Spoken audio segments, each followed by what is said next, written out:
bbclearningenglish.com presents Talk About English, a series of radio features that support your English language studies.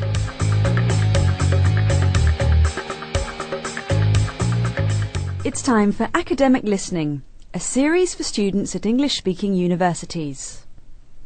Imagine today is the first day of your uni life. How do you feel? Excited and confident? Or maybe a little anxious? How do you think you'll cope? And how can you make the learning experience easier? For an insight, join Susan Fern and members of the World Service class of 2001. Well, if you think you might have problems, don't worry, you're not alone. Entering to the English-speaking educational system for me was quite a change, and the main problem were, of course, understanding lectures, because the academic English is quite high level of speaking. Therefore, the first was to become familiar with the listening and understanding. I think the pronunciation of English people is not the same as I learned in school. I come from Ivory Coast. It's in West Africa. My teacher in my country has a French accent, the teacher of English, and it's not the same accent here. So I think the pronunciation, the accent are quite different. You know how to express yourself in your own language. You know what you want to say, but it's difficult to put it in the exact words. In this series, we'll enter the world of further education and focus particularly on some of the linguistic problems experienced by students like you. And we'll try to identify strategies for coping with studying another language. Students and teachers will share their tips on effective learning and give advice on some of the pitfalls to avoid. There'll be a mix of theory, practice and personal experience. In this first programme, we focus on a special kind of English course designed to prepare students for their studies. It's called EAP. EAP is actually studying English for academic purposes. Christine Reeves teaches at Bell Norwich, a language school in the east of England. That means studying English, the kind of English that you're likely to need to cope with life and with studying at a British university or any other English-speaking university. It could be the United States, it could be Australia, and it prepares them, it gives them the necessary skills which enable them to manage their studies. English for academic purposes is a particular kind of English used by a particular group of people. If you speak academic English, you'll know a special vocabulary associated with your subject, and you'll be used to writing or speaking in a particular way. You'll know how to structure an essay or a report, for example, and you'll be familiar with the language used in lectures, seminars and tutorials. If you study EAP, you'll practice special language skills for studying at a high level, and you'll gain a number of useful strategies to make your learning more effective. Christine Reeves again. Most EAP courses would cover various components.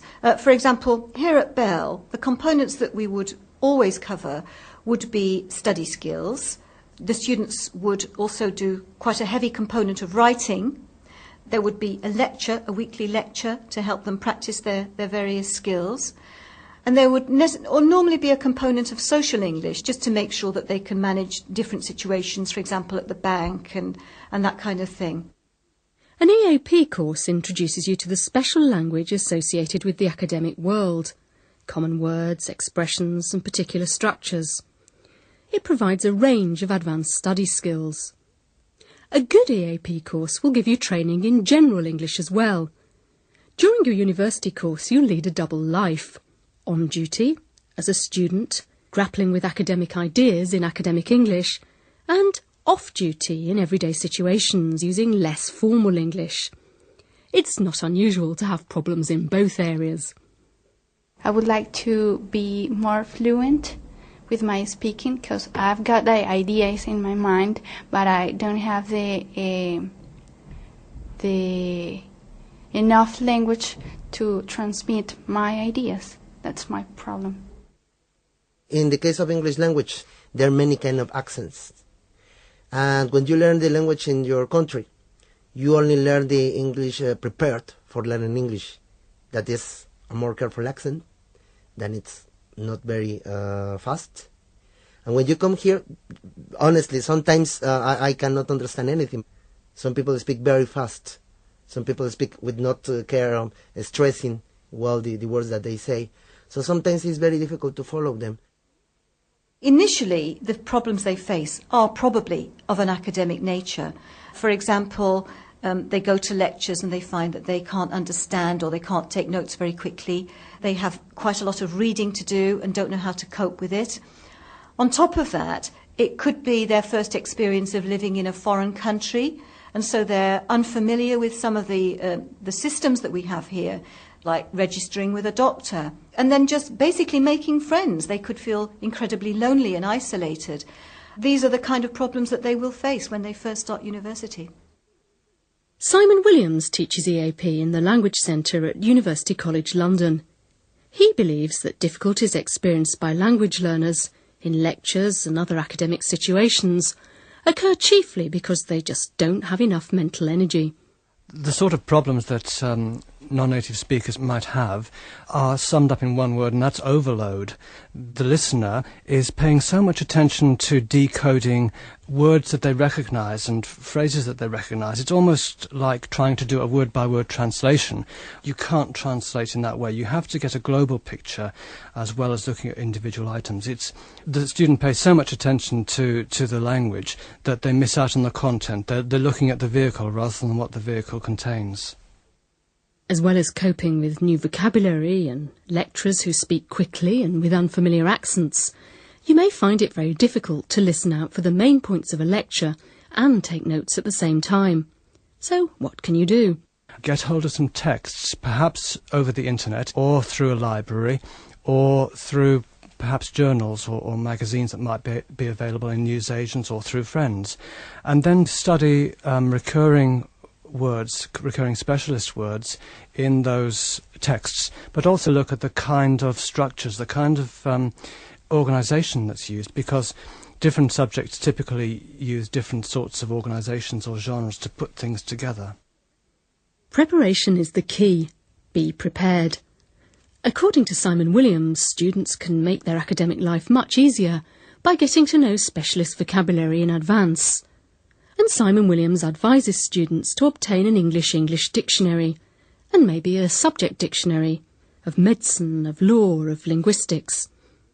Listening to the radio, watching TV, these are all methods of improving both general and specialist English, as members of our World Service class will tell you.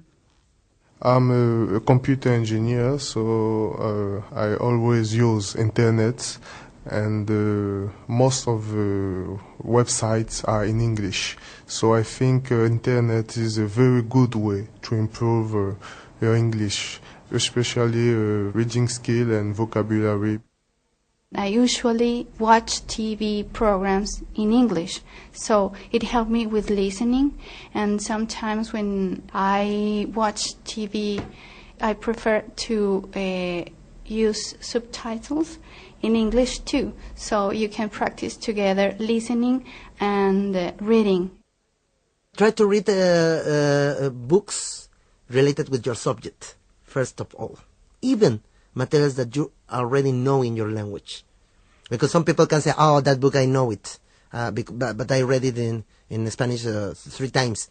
You have to read it in English to see if you notice substantial differences. During this series, we'll focus on some of the strategies you can use to improve your listening ability and your performance in other academic situations. We've already said that preparation is important. Simple things like looking up specialist vocabulary, reading the course outline, looking at the title of a lecture, for example. These can all help you predict its language and content. Here's an example of this from some research carried out by R. Anderson and colleagues. It illustrates that prior information about a text can help you to make predictions about its content and influence your interpretation. Here, prior information comes in the form of the title. A prisoner plans his escape. Rocky slowly got up from the mat planning his escape. He hesitated a moment and thought. Things were not going well. What bothered him most was being held, especially since the charge against him had been weak. He considered his present situation. The lock that held him was strong, but he thought he could break it.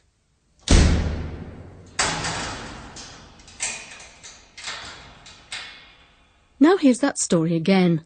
Same words and same actor. Only the title has changed. And notice how the new prior information changes your interpretation of individual words and overall content.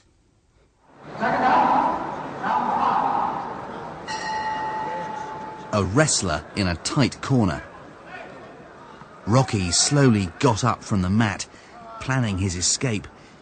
He hesitated a moment and thought. Things were not going well. What bothered him most was being held, especially since the charge against him had been weak. He considered his present situation.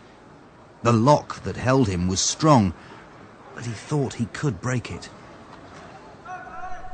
That was your introduction to English for Academic Purposes, presented by Susan Fern.